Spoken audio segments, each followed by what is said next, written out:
name's Karen Hastie. I've been a entrepreneur, man, I hate saying this, for 4 decades now. Yes, started at a young age. And everything has started with sales and has taken my whole journey from an entrepreneur, tech founder, mentor, a business architect, keynote speaker, and an author, which I will be releasing my book in January. And it's always been about selling. So I'm a little bit passionate about it. And I hope today I can share some stuff with you. But by no means am I going to tell you how to sell. I'm only going to share some of my experiences that I've felt throughout my career. All right. So I will try to look for hands while we go through, but if not, feel free. We can review everything at the end. All right. So today's presentation is the art of selling. And I wanted to kind of just go through and talk about this. So what we're going to be looking at is, the best salespeople aren't always the ones with sales in their title. And I think that that's an important thing to lead with, because I've heard so many times people say, I'm not a salesperson. And I'll say to them, well, what do you do? Well, I sell insurance. Or, I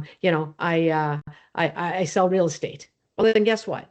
If anything you do involves people, you're probably selling and you don't even realize it. Okay. So we're going to talk about that. We're going to talk about what exactly the art of selling is. We're going to look at selling is more than just sales.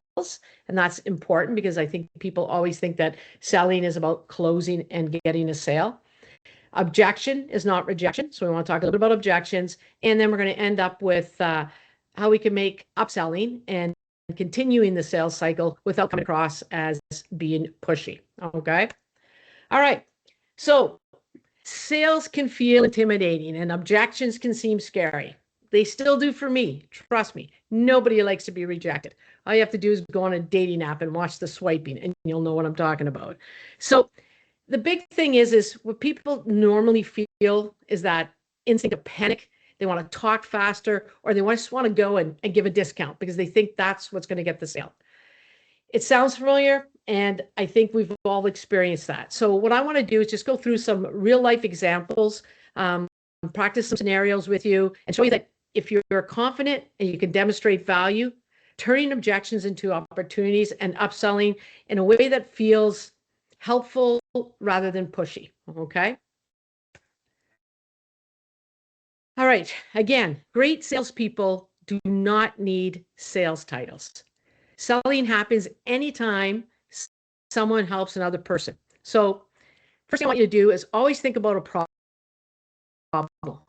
If you can identify a problem, you're going to start selling. Then the next thing you have to move to is how do you create or recognize value for that customer? And then the ultimate goal is to help them make a decision. That's where the whole cycle of the conversation of what a sale to me looks like. And it's always been something I've heard people say to me, oh, you can sell anything, you can sell anything. I don't think I can. I have to understand a problem. I have to really believe in the value and the passion of it. And I really want to be genuine in helping people make a decision. I've heard so many times, like I said, when I opened this presentation, a technician who helps explain why a repair or an upgrade is needed. We've all experienced that. Well, guess what he's doing? He's selling. A designer that helps a client see the value of a better solution, they're selling. Even that receptionist, that first person that sees you when you walk through the door and greets you, that gives you that feeling of trust and that they're here to help you, they're selling. These people may not have sales in their job title, but they're still influencing you, helping you make your decision, strengthening the relationship, and creating opportunities. This is going to sound probably different than many sales videos you might see, any books you might have read. To me, the salesperson role is not to sell. So if you think that the goal here is to make you a better salesperson so that you'll sell more, I think you're looking at it all the wrong way. Okay. Today's buyer does not need a salesperson. When I started 40 years ago, there was no internet. We had to, we called it spec training. You needed to know your product. I grew up in the retail space. We were selling high-end treadmills. I had to know everything about that. I remember when the first car salesman, and that's where pushy car salesman people came. They walk in and they would start like just spec selling you, telling you everything about a vehicle. They needed to know that. The average consumer nowadays probably knows more than most of the people that are selling them their product. So that's where that role changes. What you need to do is you need to be that someone who who can understand their needs, simplify their decision process, okay? Take away that anxiety from them purchasing, demonstrate the value, and give the consumer the confidence to move forward, okay? Products and services, which you have to remember, what you sell, that product or that service, that creates the interest. Value creates desire. So when you talk about the value of the product, it makes me want it. The salesperson just creates that confidence and builds that relationship. And to me, that's your role as a salesperson. And when you think of it that way, it probably takes a lot of that fear away of that role we always see as a salesperson, the closer, the person that gets the money, the one that gets them to the cash. All right. And for many of you, you might not even be in a typical sales position. So that's why today I kind of wanted to focus on not just that typical sales role that we see as someone standing at the cash register or trying to move that person to the purchase. So I put a couple of little quotes in here, and they're things that I kind of always fall back on.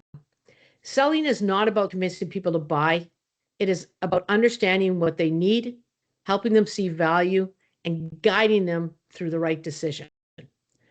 So when you look at the art of selling, I start with A, ask better questions.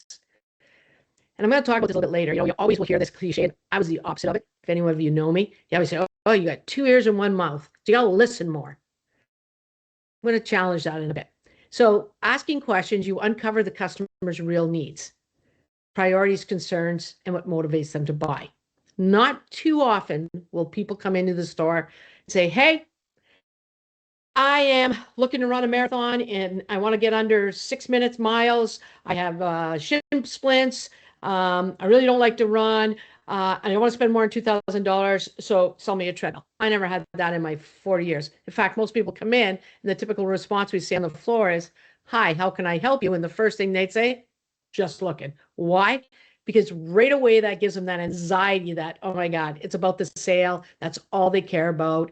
And, you know, for 40 years, I taught over 100 different people to never lead with that and to build relationships from the minute the customer comes in the door. And if we have time later, I can certainly share some funny stories on what that looked like for me. The R in the art of selling is respond with value. Connect your solution directly to the benefits and the results that are going to help those customers. So later on, I'm going to talk about the difference between features and benefits, because people always think that a consumer will buy the features.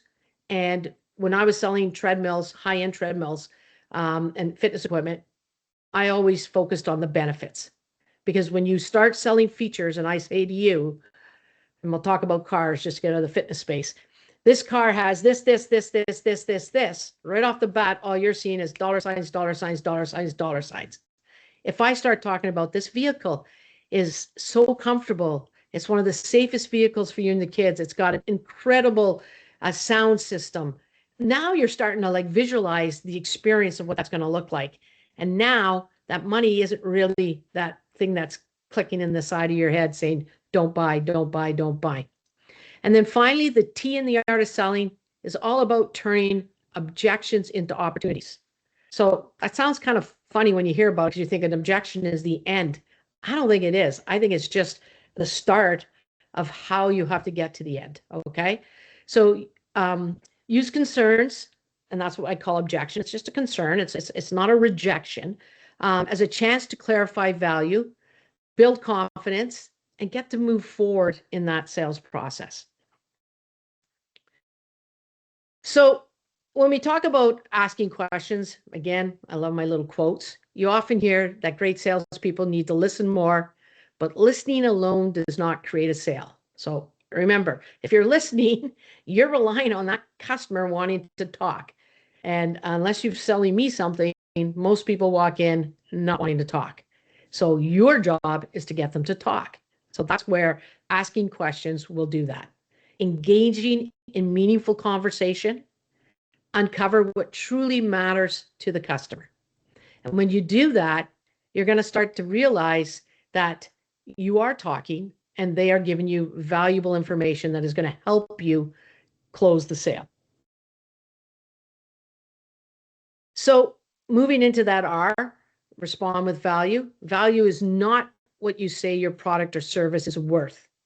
Value is what the customer believes it will help them achieve. So if you focus on always putting the value on the product and service, what they're going to look at that is, what's this costing me? But if you change the narrative, that value is more about what they're going to get out of it, then they're more interested. Because most people who I know buy things are buying it not because they have an extra $100 in their pocket or $1,000. It's because they are expecting something from there. Okay. So to show value, connect your solutions to the customer's specific problems. That's that question. You got to find that out. Focus on benefits and outcomes, time saved, money earned, or stress reduced. These are big things that people deal with every day. Use the customer's own words when explaining the solution. Often what will happen is if you actually can build a good conversation with people, they will start selling themselves on the product.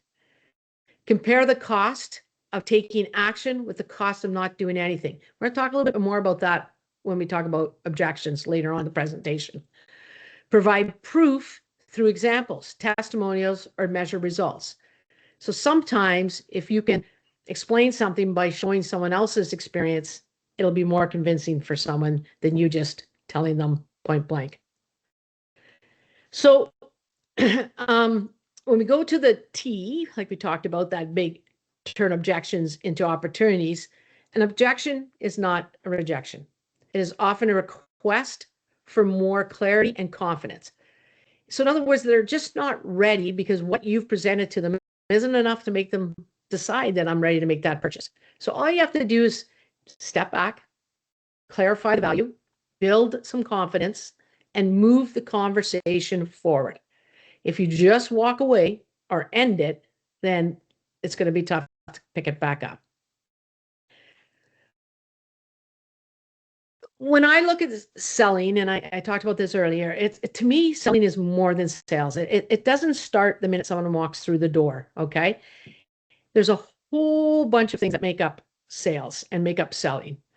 And what I often tell people is you have to really know where the sale actually starts. So think of it this way. Marketing of your product, well, that's goal is to create awareness. Customer service and how you deal with your customers, that builds trust. Strong leadership inspires action.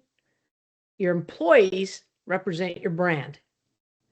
Technology can build better experiences, but every interaction either strengthens or weakens a relationship.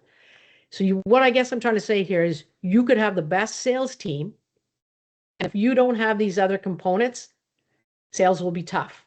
On the flip side, you could have the best marketing, the best customer service, but if you're missing one of these, the worst employees, that can impact your sales. So always look at it outside of just the person.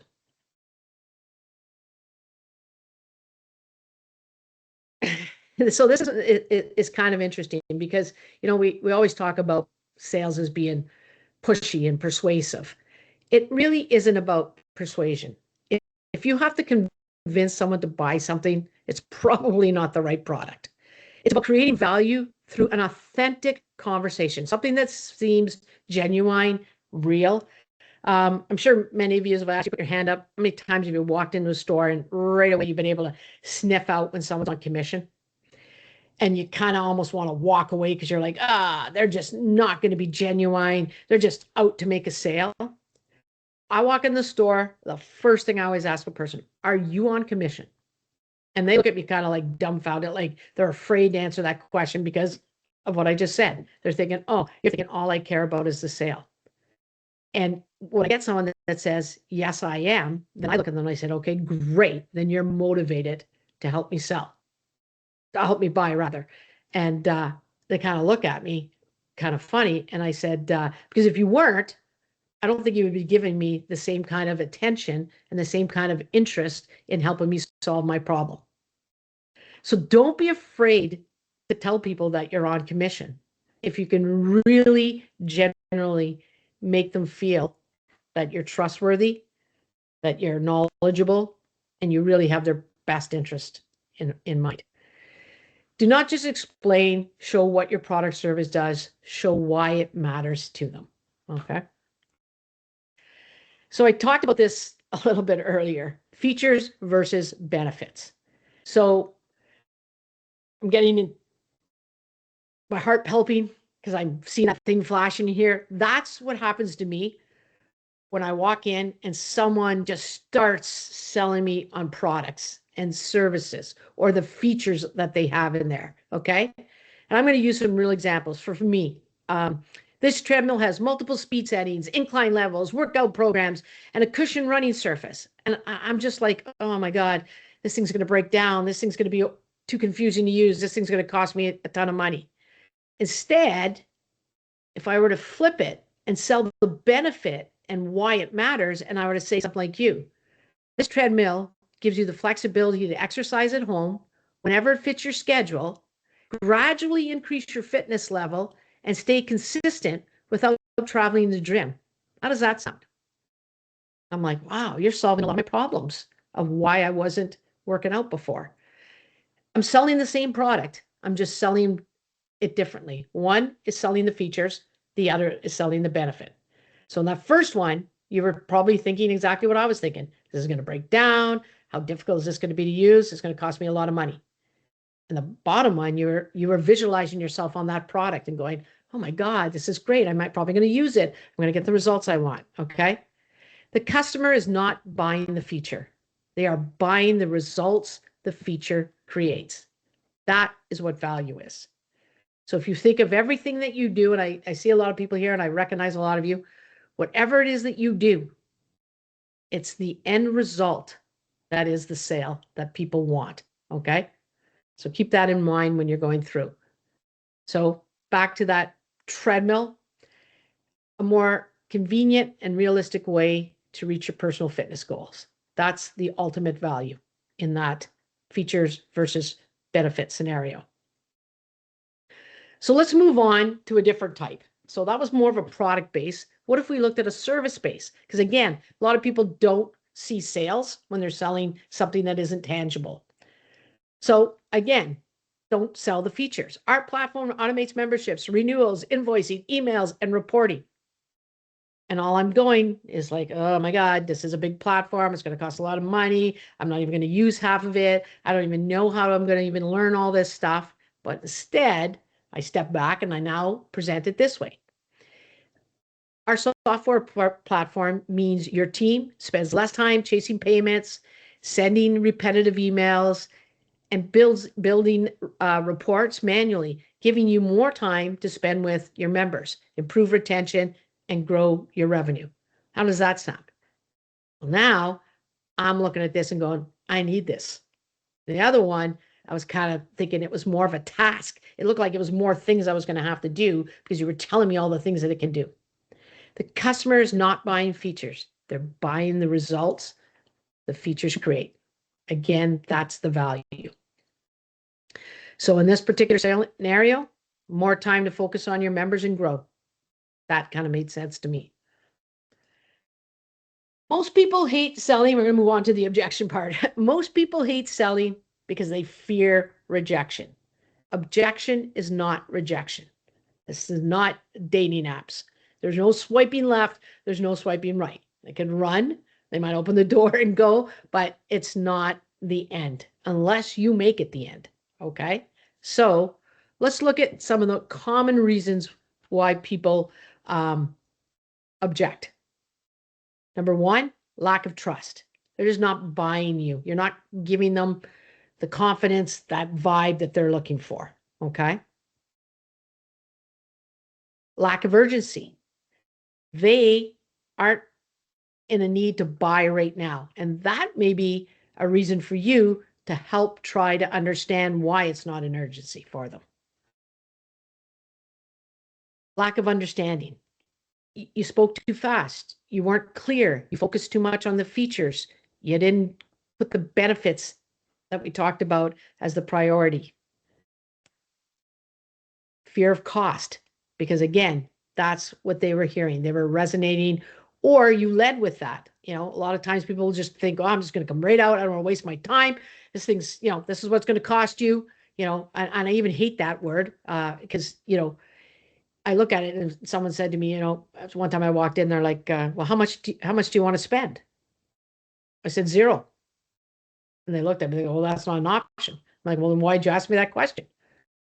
Right? Like the cost is what I'm going to pay based on me seeing that I want this product and I see value. If you lead with cost or you make cost the focus, you're going to have a tough time showing all these other things that we talk about as being important. Fear of making the wrong decision. Probably the biggest thing. Buyer's remorse. We've heard about that. So, you wonder why people like to take time. And I think there's some studies out there that people will buy a house and a car faster than they'll buy a dress shirt, a cell phone, something like that. Because they're just fear of making the wrong decision. Think there's something else out there better, thinking that they don't deserve this, thinking this might not help them. All those things are all objections, and they're all easy to overcome. And this is where the fun kind of starts. So we're going to take a look at that. But I'm going to start by showing you, in my mind, what I call the objection formula. Okay. The first thing we have to do is take off the attack mode. So when we start with an objection formula and someone comes up and gives you any one of those scenarios I put out there, which are probably the top 5, you need to pause. Don't let them know that you're anxious.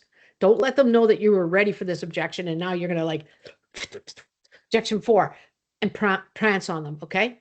The first thing you're going to do is you're going to acknowledge exactly what that objection is. And that could be just paraphrasing it, but letting them know that you heard them, okay? Because the minute you do that, that's that trust. It's like, because I've been in that situation where I've been selling and I'm telling them like, whatever my objection is, and they're going on and they're just continuing to sell. Like, I'm going to sell faster, I'm going to sell more, I'm going to sell hard, and they're not listening, okay? Then you need to rephrase a question and ask back something. And then by phrasing it as a question, you're forcing them to give you an answer. And that answer might be what's going to convince them that maybe the objection isn't really there. And then you're able to confirm, and that's what's going to move you a little bit more closer to the sale. So let's look at handling it's too expensive. Okay. So again, avoid defending, instead bring the conversation back to value. So remember the formula: pause, acknowledge, ask, answer, and confirm. So you were to say to me, it's too expensive. I completely understand. That's that acknowledgement. It's actually a little bit of empathy. And then you put the question back out there. When you say it feels expensive, are you comparing it to another option? Like, what's the rationale for that? Or are you unsure if the value is there? Now that's going to give them a chance to think about this and hopefully give you an answer that will bring you closer to dealing with this objection. Let's look at handling that's more than I wanted to spend, which is different than it's too expensive, because more than I want to spend can often be that someone just did not have the perception of what a good product was going to cost them.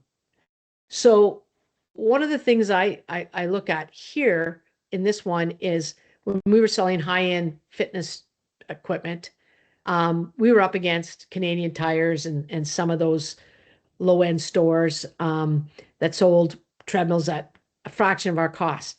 So they would go over there and they would see 10 treadmills under $1,000. So when they walked into our store and our treadmill started at 2, it looked like we were overpriced.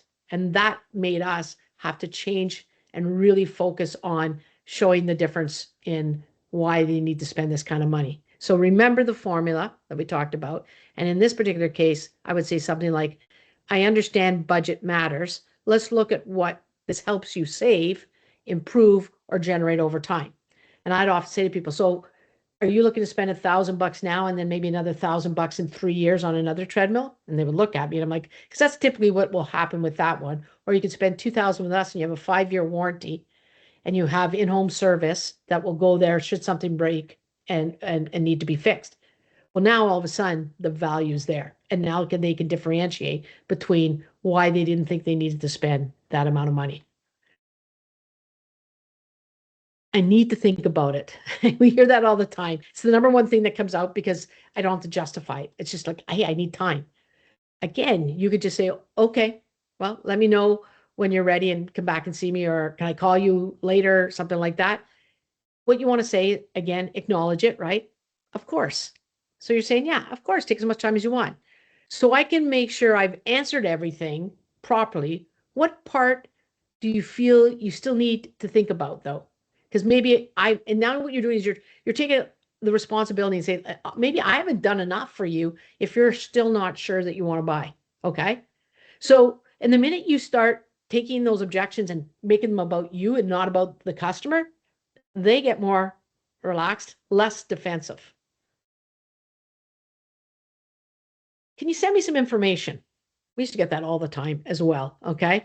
And again, you're going to pause, acknowledge, ask, answer, confirm. I can absolutely send you some information over, but to make sure I'm sending you the right information, what are you most interested in solving or improving? So again, we're not talking about the product, we're just talking about the results, right? And it opens the conversation and it keeps it going. And then there's the one, I'm shopping around. That makes complete sense. It's important to compare your options. May I ask what factors will be the most important when you make your final decision? Is it price, quality, service, convenience, or the overall results? And now what you've done is you've let this customer know it's not just about price. Because normally when people say I'm shopping around, they're not shopping around for a better salesperson. They're not shopping around for a nicer looking store. They're shopping around probably because of price. I'm not ready to buy. So I always, not ready to buy like today, tomorrow, ever. Like, why are you in here? Right? That's always what went through in my head. So again, pause, acknowledge, ask, answer, confirm. I completely understand. May I ask what needs to happen before you feel ready to move forward? So if you did your proper benefits and features, and this person says, you know what, my doctor said, and remember I said I had a funny story, and I can share this example with you real quickly here. I had a gentleman pull into our storefront, and I could see him pull in like beautiful car. So I knew money was probably not going to be an issue, except he'd never bought a piece of fitness equipment in his world.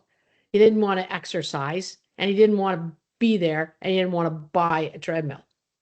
So he walked in, and right away, he just started at the top end of the treadmills and just kept walking in line till he got to the cheapest one, and he stood in front of it. He was about 6'4", maybe 360 pounds. And my salesperson at the time right away went over there, and guess what he started to do? It was a new salesperson. He started to sell the treadmill that the guy was standing in front of. Why? Because he thought, oh, he's already looking at this one, so I might as well start selling right now because he's ready to buy. I'm closer to the sale. And I heard him talking and talking. And then I came into the picture. And this is when I knew I needed to get out of retail because I was getting to be a little bit too passionate, I guess would be the answer.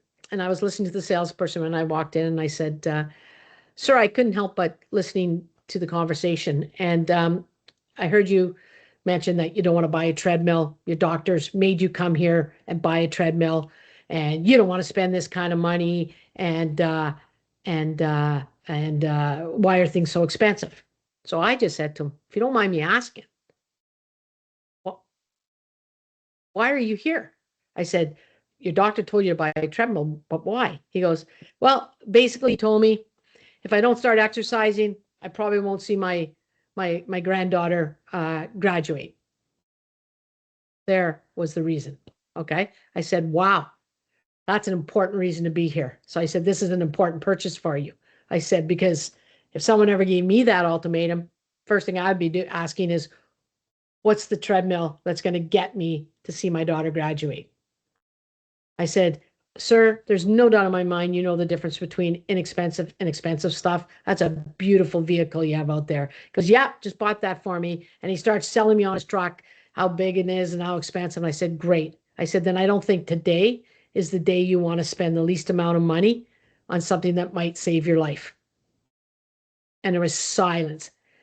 Now, that was a pretty bold and aggressive. And there's two things that was going to happen. He was going to walk out of my store and tell me to, or he was going to walk to the cash. And he looked at me and he said, young lady, and this was a long time ago, do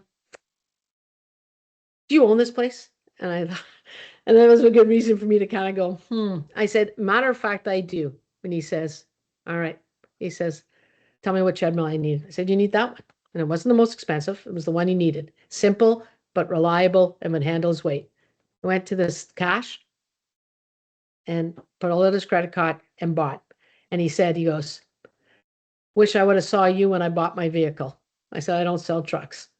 End of story. So I guess what the point I'm trying to make here, no, I'm not a good salesperson. I just believed in what I was selling and I knew how to connect with someone on more than just a sales level, but on an emotional level. All right. So keep that in mind as you go through. All right. I got to kind of move things around quickly because I got about 7 minutes left here. So upselling without feeling pushy. Upselling should not feel like pressure. It should feel like guidance.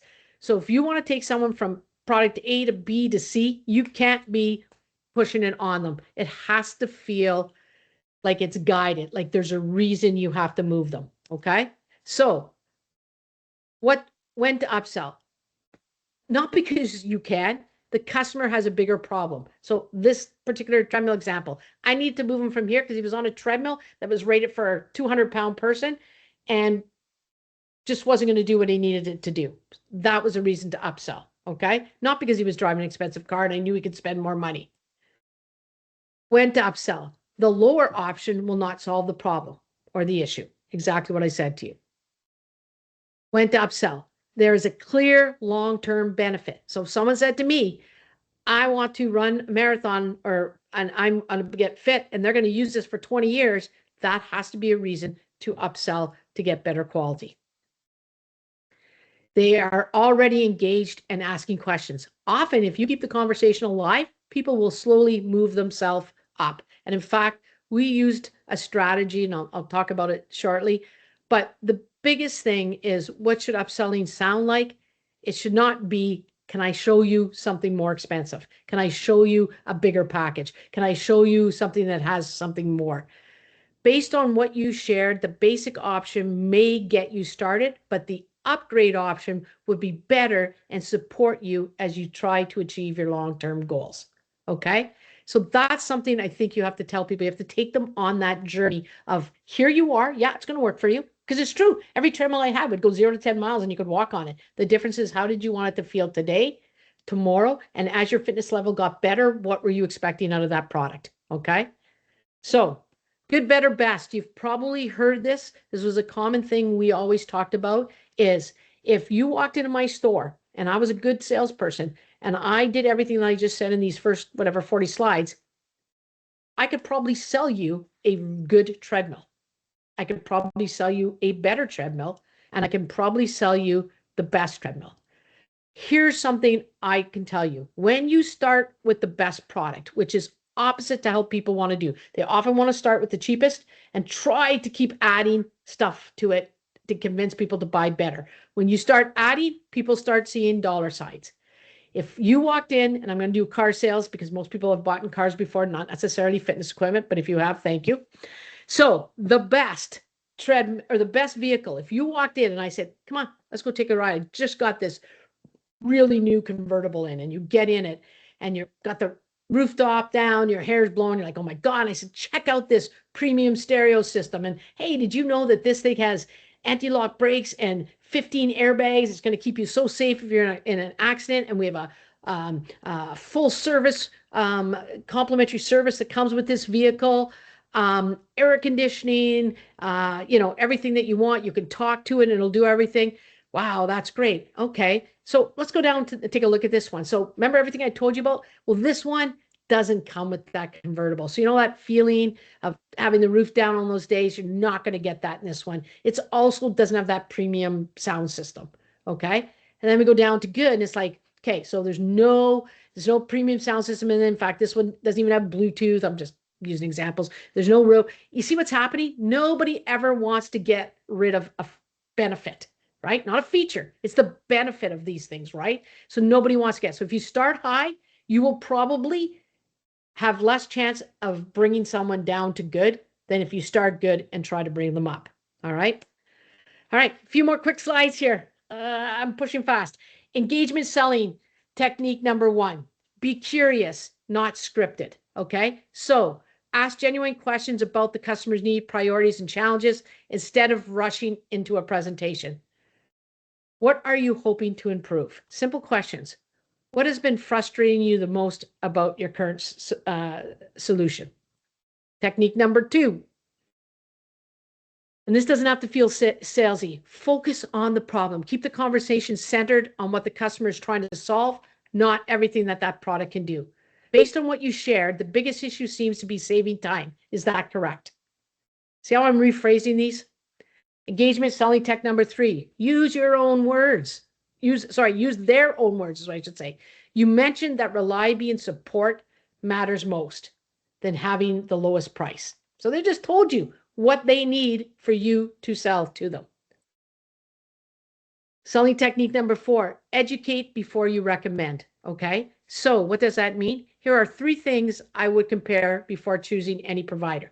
So this will lead into some of those objections that we talked about. Number 5 technique, ask permission. Before offering advice or presenting a solution, invite the customer into the conversation. Nobody wants sales diarrhea. Nobody wants to be told. Nobody wants to be lectured. You don't know the knowledge of that person. I'll give you an example. I went at one point in time to Lululemon. I walked in and there was a young lady and they were just introducing the mirror, and which was a fitness piece of equipment, if you remember, and it had personal trainers built in. And I walked in and I'm looking at it. I'm like, oh, I heard that Lululemon had purchased this and was going to sell it. I had these in my store, everything. And right away, the lady came up to me and said, hey, have you heard about the mirror? I said, I kind of have. She just started selling it. And I kind of said, oh, I said, I know a little bit about fitness equipment. I own a fitness store. Oh, where? I said, AcFit. They're like, oh, where's AcFit? And I just looked at her and I'm thinking, been there for 35 years down the street. I'm like, you're new here, right? She goes, yeah, I just moved to suburb. I said, oh, okay, well, we're a fitness store. I've been selling fitness equipment. She was not listening. She was selling me on this product. I knew more about this product than she did, but she was not listening to me. She was focused on convincing me that she's a great salesperson. She knows her product, and away we go. Okay. And she wasn't asking for me to come into the conversation. She had a great opportunity when I said I knew fitness equipment to change the narrative. All right. I didn't buy. So engage selling technique number 6, be honest about the fit. Okay. This is that problem where people just sell people whatever they want. Think about it. Based on what you need today, the basic option may be enough for you. Sometimes you don't have to move people into the most expensive. Sometimes you just have to give them exactly what they need. Number 7, offer choices, not pressure. There are 2 ways we could approach this. Let me explain the advantages of each. So that's how you can give people clear options. They're all leading to the right decision, but it's about giving them and making them feel there's options, not just one path. Engagement selling technique number 8. I only got 10, so bear with me. Share relevant stories. When you can make it personal, we talked about that earlier in the presentation. We recently worked with a customer facing similar issues here, and here's what helped them. Would you like me to connect you with them? And right away, credibility, confidence. Most people will say no. No, I'm good. If you're willing to get me talk to someone who's experienced what I have and you solve their problem, I'm good. Okay. That's the power of good references. Engagement selling technique number 9, make the follow-up useful. Okay. Do not simply ask whether they've made a decision. Add value every time you reconnect.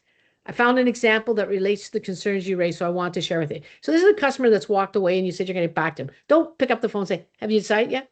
Are you ready? you want to come back in? No, just say, I was thinking about you, came across this article, and I remember you saying you were interested in learning a little bit more about vibrational training. Are you okay if I send this to you? I did this to a customer and just kept sharing. It went on for 6 months. And he finally came back in, bought the product, and brought in two of his other friends to buy the same product. So it just goes to show you that that little extra effort paid 3x. Finally, number 10, know when to step back. Respecting the customer's timing can strengthen the relationship and keep the door open. It sounds like it may not be the right time. When would it make sense for us to reconnect? So you're backing away. And as soon as you do that, they are going to do two things. They're going to come right back to you, or they're going to appreciate that, value that you care enough about them to let them walk. And that will earn you probably a repeat customer for life. My last thing I'm going to leave with you is selling is not about taking someone into buying, convincing someone and talking them into buying. It is about making the conversation helpful enough that they just want to buy. For me, turning everyday conversations into extraordinary results is what selling is. Thank you. The end. That was absolutely incredible. Thank you so much, Karen. That was probably three presentations in one, but okay. If you guys have any questions, please put them down. I'm going to read out one from Dylan. I know, Adriana, like you responded to him, but just to get Karen's perspective. Sure. So Dylan had a question. He said, would it be better to lead with the benefits or after they have said it's too expensive, or both and after is just reestablishing the benefits? Yeah, well, I mean, if someone's saying it's too expensive, you've already started the conversation with them, right? So that means you've either sold them on the features, and now Dylan, I know exactly what you do. You clean windows, so you're service-based customers, right? So to me, when they say it's too expensive, the first thing I would say is, I can appreciate that. If you don't mind me asking, what are you comparing it to? Right? Yeah. Now, if they said to me, I've got 5 other quotes that are less, I would say, okay, are they doing this, this, and this? Do they carry insurance? Have you checked their references? What is it that I can do that would convince you to want to go with my company over here? And sometimes lowering your price is not the way to get a sale. It's okay to say to people, well, you know what? I can appreciate it. Unfortunately, right now, I've got a list of clients. I feel comfortable with my pricing. It's fair. I know if there's any issues, I will come back and handle them. So you know what? If who you currently think you want to go with doesn't work out, I'm always here for you. And when you push yourself away like that, they're often going to look at this and go. Or you can sometimes look at, especially Dylan, if it's like, well, they're $2 a paying more. You're $2 a paying more for cleaning, and you can say, okay, so let me just make sure I can appreciate the difference. So on your 20 windows, $2, the $40 is going to be roughly the difference. What would I need to do to you to show you that paying $40 more with me is worth it? Put it on them, right? Like, and see what they say. All right. So hopefully that helps. I love that. I love that. And something that people are kind of reinforcing in the chat too is that like not everybody is your client too. The other day we had a mentorship roundtable with one of our programs, and that was something that came up a few times of like, sometimes it's just not a good fit, and that's okay. And like, don't take that hard. Don't take that as like, it's a example of like how your business will do sales wise. It's like, sometimes it's just not 100%. It. I had a customer come in and start telling me that my pricing was too expensive. And I said, okay. And he started telling me that, this is what I should be selling it for, and this and this and this, and I shouldn't be doing this. And I just looked at him and I said, you know what? You should open up a fitness store. Yeah. Because to me, I didn't need that guy as a customer. That was too much work for what you were going to give me. So I just said to him, you know what, sir? I think you're absolutely right. I think and because there was a lot of times it was down south, they were comparing things. I said, you know what? I think it's great. I said, if you can save yourself $200 and go down south, I would do that. And then I often say to him, I'm just curious, sir, what do you do here? Oh, I own a Subway. Have a good day. Yeah. Subway. Yeah. I said, can you imagine if everyone ran down to Toronto? Like, because he knows nobody's going to run to Toronto to save $1 on a subway, right? But, save $300 on a treadmill, drive down Toronto, pick it up, and know that you have no service. Some people don't know what they don't know, but you're right. You have to Yeah. sometimes just back away and let them walk, and then they usually realize. And I can tell you 9 out of 10 times, people came back. That's a very good point. Usually they realize they start shopping other places and then they start going like, ooh, okay, maybe that deal was actually pretty good. And then they come back. Yeah. Okay. If anybody has any more questions, this is your last call out before we close. Be sure to follow Karen. Follow her on her website, follow her different businesses on socials. I know she has some exciting stuff coming up this winter, hopefully, and it's just another great person to like network with. It's also really good to connect on LinkedIn because a lot of us, are sharing professional advancements, opening dates, news about their businesses. LinkedIn and socials is a great way for us to just encourage each other. And then that way, if you see, somebody here that's doing something really great and you want to know more about it, reach out to each other. And remember that we at the Regional Business Center, we're always available to meet with you. All you have to do is go on our website and book. That's it. We can help you with whether you're starting a business, expanding, if you're having a hard time with your marketing or with your business plan, that is what we're here to do. And our mentors are just as insightful as Karen.